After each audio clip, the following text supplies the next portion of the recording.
సమస్త లోకములకు కోట్ల బ్రహ్మాండములకు మహారాణి. కానీ ఆవిడ ఏ చెట్ల కింద తిరుగుతుంది?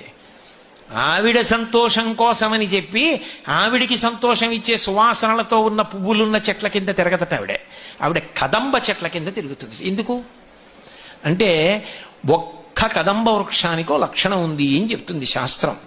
అది మెరుపుని అలాగే ఉరుముని ఈ రెండిటిని చూస్తుందిట.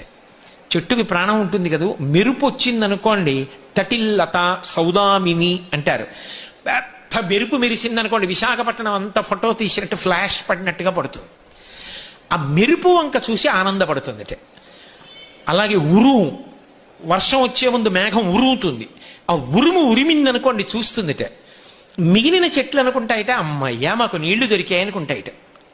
కదంబం అనుకుంటుందిట అమ్మయ్యా లోకంలో ప్రాణులన్నిటికీ